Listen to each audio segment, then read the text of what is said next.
10.61 miles, 7 minutes, 23 seconds per mile, 152 beats per minute today, going for a fartlek run, 2 minutes on, 1 minute off for my run today, running in the Hyperion tempo and just absolutely having a great time out there today.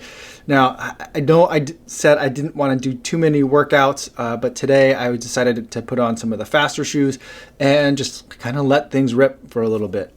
Just really enjoyed my time out there. And even though I don't have any kind of races on the calendar, I'm not training for anything, I just felt like I needed to go for a run where I just wanted to run how I felt like running. And then I did kind of put a little bit of structure on it, the fartlek part on it, so I wouldn't get too carried away. And this ended up being like just the right amount of effort for me, and just had a great time.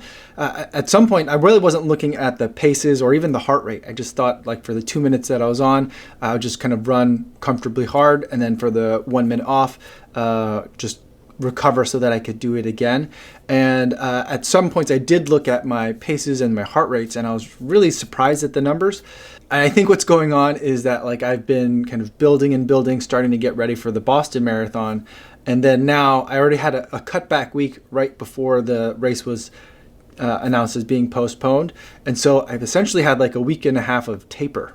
And so I'm feeling really strong out there today. And so realizing that in the middle of my run that I'm basically like not race ready, but like kind of like almost race ready, or I was getting race ready, that I needed to kind of back off even on that idea of comfortably hard might be too hard for just kind of like a regular day's run. And the whole overall goal being I don't want to overexert myself and put myself in a position where my immune system isn't quite as strong as it could be.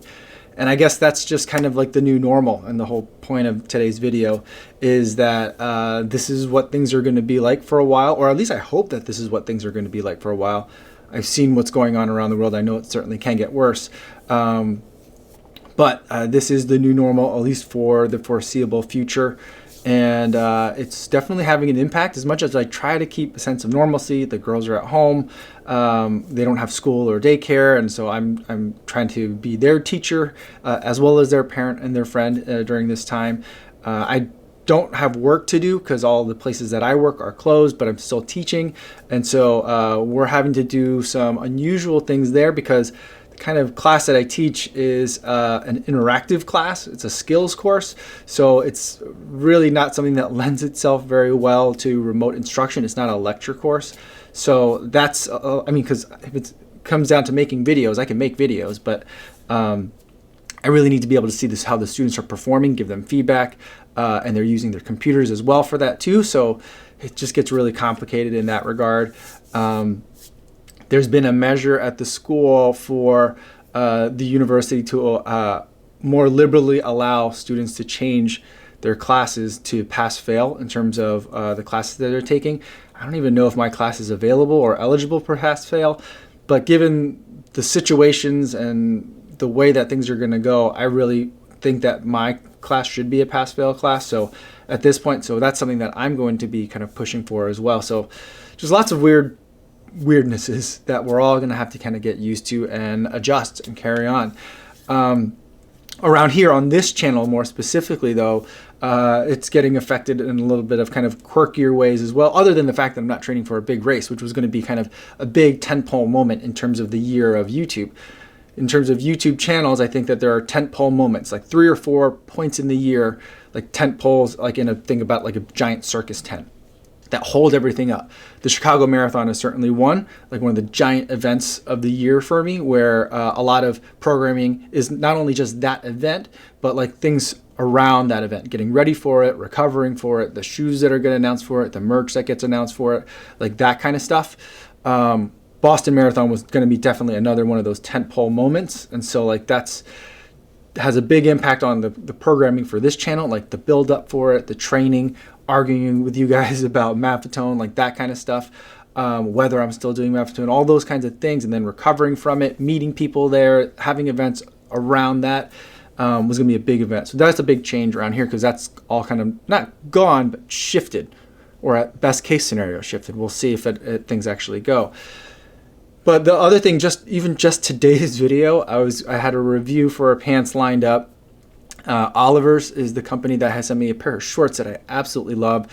They're not line shorts. They're not necessarily running shorts, but I love them as kind of dad shorts, shorts to put on top of my tights. So I use them for a little bit of everything. They're super versatile for whatever reason. They don't seem to pick up any stains. I love them.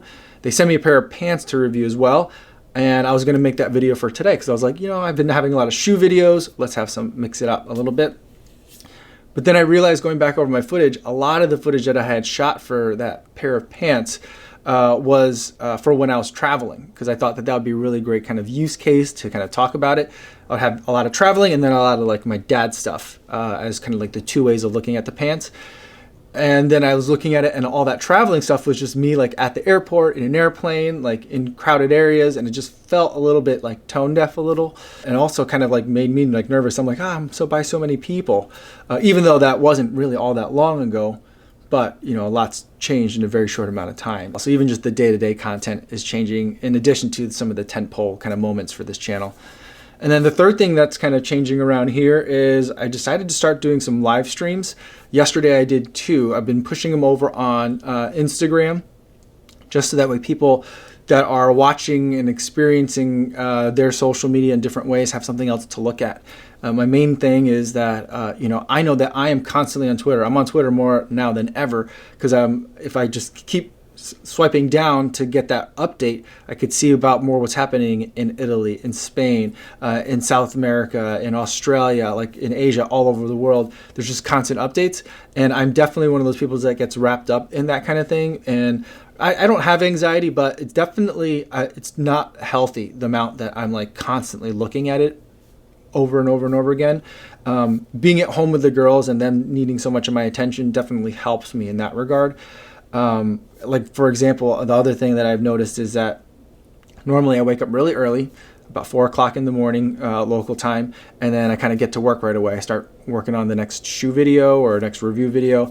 I try to use that time before my run, or before everyone in my house wakes up, to get like my YouTube stuff done for the day. But now I'm like sitting down with a cup of coffee and like watching the news to figure out what did I miss in the last 6 hours since I went to bed. And so I don't think that's all that healthy. So I feel like everyone has an itch to kind of like see what's new, what's the latest. And I want to feed people something that's different than virus news. So that's kind of the idea with that. I had 2 live streams yesterday. They were super fun. And so many people were there. And so it was great to see lots of people that I see on Instagram and in the comments here, and to see and interact with you guys in the live stream. So I'm going to be doing them. I'm going to shoot for twice a day for as long as you guys are listening. If you guys get bored of it and you're like, I've had enough of kofuzi, I'm like over it, I'll stop doing them. But I'm going to focus on some European time zones for you guys that are over there and have much more draconian measures imposed upon you guys in terms of how you guys need to stay safe. So I'll be doing that. I'm going to shoot for twice a day, and that's going to be the new normal.